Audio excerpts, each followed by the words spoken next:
Agora a gente conversa aqui no estúdio com o Vitor Amorim de Ângelo, que é doutor em Ciências Políticas e professor de Sociologia. Vitor, obrigado por ter vindo ao Bom Dia. Eu que agradeço o convite. Obrigada e bom dia. Bom dia. O senador disse aí, o Executivo é a locomotiva da corrupção, agora o Legislativo também são os vagões.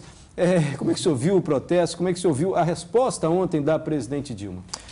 Essa imagem da locomotiva é uma boa imagem. Eu não sei se ela reflete exatamente a realidade, dado que a corrupção ela é não só uma velha senhora, como disse a Dilma Rousseff, quer dizer, ela está entre nós há muito tempo, como ela não está só no Executivo. A Operação Lava Jato mostra, ao indicar uma série de parlamentares acusados agora de estarem envolvidos em desvio de corrupção e outros crimes, que este problema, ele ataca não só o Congresso Nacional, mas também o Executivo. E não só o Legislativo e o Executivo no plano federal, mas se a gente for olhar, possivelmente também nos estados e também no município.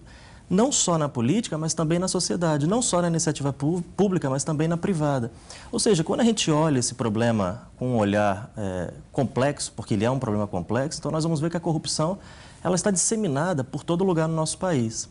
Do meu ponto de vista, dizer isso não significa diminuir a culpa de ninguém ou dizer que o problema é insolúvel, mas apenas tratar um problema complexo da maneira como ele merece ser tratado. Porque quando a gente coloca a ênfase só no Executivo, nós terminamos mascarando a presença desse problema em outras esferas, em outros espaços. Uma reforma política seria suficiente para acabar com a corrupção? Pois é, o senador Ricardo Ferraz faz menção à maneira como a presidente Dilma governa. Historicamente, no Brasil, nenhum presidente é eleito tendo maioria no Congresso Nacional. Como foi dito ontem aqui por outro colega meu, cientista político, isso leva a que o presidente da República seja obrigado a pactuar, a fazer uma coalizão, como a gente chama, com outros partidos. Lógico, essa coalizão pode ser mais elástica ou menos elástica, dependendo de uma série de fatores. Portanto, existem questões institucionais que jogam a favor da corrupção. Porque, obviamente, quando você é eleito presidente da República, mas não tem maioria, e precisa formar um gabinete com vários partidos, esses partidos seria inocência nossa achar que eles estão formando essa coalizão por questões ideológicas. Então, há interesse, de fato, como foi dito pelo senador, em controlar uma diretoria, uma autarquia, em obter um cargo público, em estar à frente de um ministério. Portanto, isso é uma porta de entrada muito grande para a corrupção. Combater isso de um ponto de vista institucional seria uma boa saída, a reforma política visa isso. Mas a gente não pode aceitar esse tipo de argumento ou que isso seja uma justificativa para que o partido, porque a gente acredita que o partido tem assim seu caráter ideológico. Se ele assume lá uma diretoria, não é visando obter recursos para financiar a campanha, né? Pois é, justamente, não.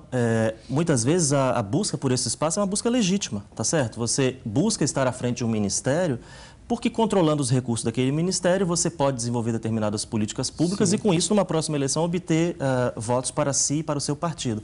Mas isso, para aqueles que não têm esta intenção, pode ser uma boa porta de entrada para a corrupção. O ministro do governo, logo no domingo, disse que quem participou da manifestação foram as pessoas que não votaram na presidente Dilma. Hoje, a Miriam Leitão, no seu artigo, diz que não é bem por aí, é só olhar um dado estatístico. Hoje, a popularidade da presidente é muito menor do que a votação que ela teve. Ou seja, não foi só quem não votou na Dilma que participou do protesto. O senhor concorda com a Miriam ou concorda com o ministro? Concordo com o ministro, mas não é uma questão de opinião concordar com ele. Ontem mesmo eu tive acesso a uma pesquisa feita por um cientista político da Universidade de São Paulo. Ele fez um survey, isso é uma pesquisa com uma amostra aleatória em São Paulo, portanto tem o seu limite, porque foi em São Paulo apenas, mas é significativa dado que a manifestação em São Paulo foi a mais numerosa do país, segundo os cálculos da PM. E esta pesquisa realizada por este cientista político mostra que dos que foram entrevistados, apenas 2% de fato votaram em Dilma Rousseff. Uma boa parte, algo em torno de 80%, votaram ou em Aécio ou em Marina. Então, de fato, os que estavam ali não eram apenas eleitores de Aécio. Eles eram também eleitores de Marina, em alguns casos, pensando aqui no primeiro turno. Sim. Mas certamente eles não eram eleitores de Dilma. Tanto é que numa outra pergunta dessa mesma pesquisa, perguntado sobre o motivo que havia levado cada um ali, uma boa parte disse, como você já mencionou aqui no programa, que era o combate à corrupção. Mas se a gente associar uma outra resposta que também teve um percentual muito alto, então isso fica claro, porque essa segunda resposta, que teve algo em torno de 30%, mostrava que no combate à corrupção, muitos identificavam esta corrupção com o governo federal. Isso é algo em torno de 60% dos entrevistados tinham ido às ruas em São Paulo contra a corrupção e algo em torno de 35% contra o governo Dilma. Então, a corrupção ela acaba sendo identificada não só com o Executivo, mas com o Executivo Federal e com o governo Dilma em particular. A gente tem visto os discursos dos ministros tentando passar uma voz de humildade, O senhor acredita nessa humildade do governo e de que forma isso pode se refletir? Esse discurso humilde, como você diz, ele veio muito ontem, porque se a gente olhar no domingo, né, essa palavra ainda não estava colocada no discurso político e, muito pelo contrário, um dos ministros que fez um pronunciamento no domingo à noite, o Miguel Rosseto, ele inclusive ignorou o fato de que aquelas manifestações eram, em alguns aspectos, legítimas. Em quais aspectos ela não era legítima? Por exemplo, quando ela pede intervenção militar, tá certo? Só que quando você tem pessoas à rua, independentemente de elas serem eleitoras suas ou não, elas precisam ser ouvidas. Porque a democracia, é bom lembrar, ela é um regime de confiança, não de adesão. Portanto, não é uma opção aderir ou não ao resultado. Então, se você elege alguém e esse alguém não vence, isso não pode dar vazão a alguns adesivos, como a gente vê pela cidade, dizendo que a culpa não é minha porque eu não elegi a Dilma. Ok, a culpa não é sua porque você não elegeu a Dilma, mas você faz parte desse sistema político da qual ela é presidente da República. E o inverso também é verdadeiro.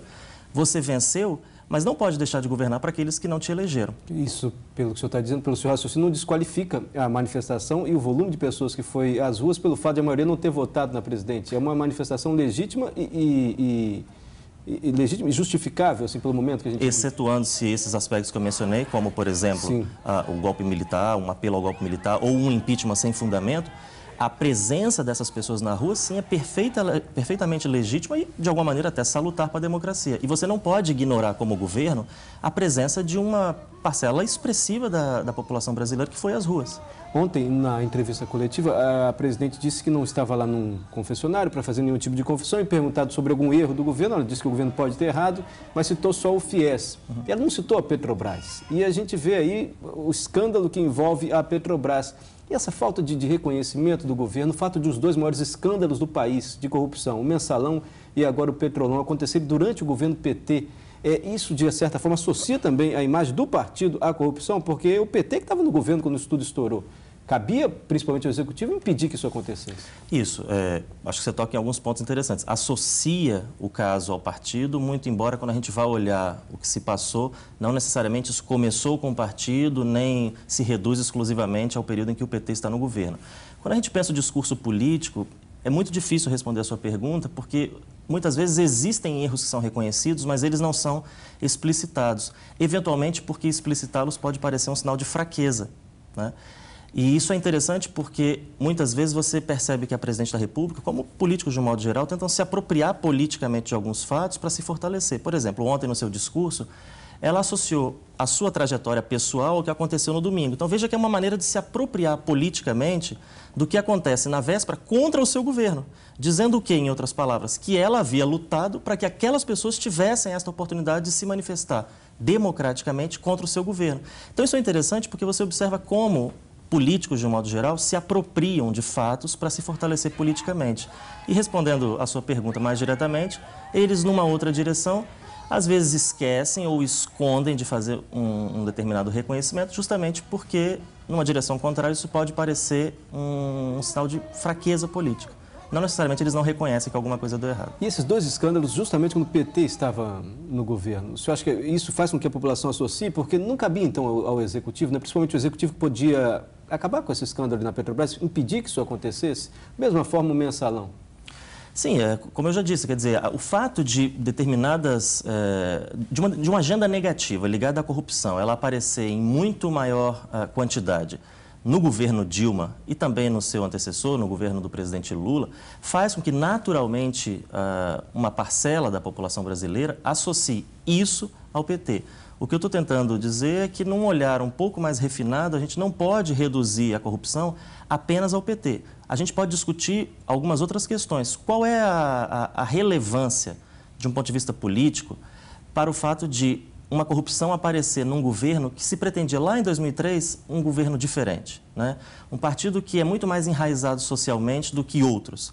Então, quando você tem notícias de corrupção neste governo e neste partido, de fato o impacto disso para o país, o impacto negativo, inclusive, é muito maior do que quando isso acontece sobre o governo de outros partidos. Agora, reduzir tudo isso ao governo do PT é de fato um reducionismo. Eu acho que a gente entendeu, e o senador Ricardo Ferraz disse aqui na entrevista, né? O Congresso inteiro tem que fazer uma meia-culpa e analisar bem, né? Porque se algum partido aceita um cargo para depois repartir recursos, é porque ele também está sendo conivente, está sendo complacente com tudo aquilo.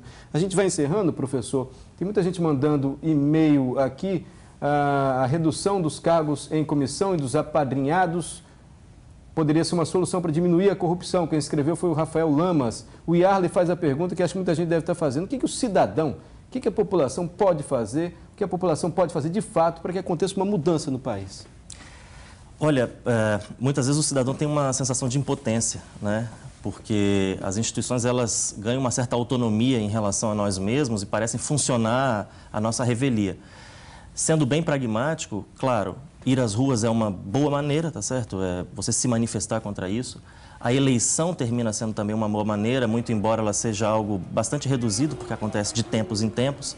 Um envolvimento mais direto na política, especialmente na política institucional, essa sim seria uma boa saída. Agora, em que medida existem canais e incentivos para que o cidadão ele participe, e interesse também, para que o cidadão ele participe ativamente da vida política, muito além de uma eleição e outra, essa é uma questão que também a reforma política pode nos ajudar a encontrar uma solução. Mas o fundamental é a eleição, né? A cada 4 anos, nós que escolhemos os nossos representantes, e o resultado das urnas tem que ser respeitado a bem da democracia e a bem do interesse de todo mundo, não é isso, professor? Sim, exatamente. Muito agradecido, senhor, pela presença. Obrigada e um bom dia. Bom dia, obrigado.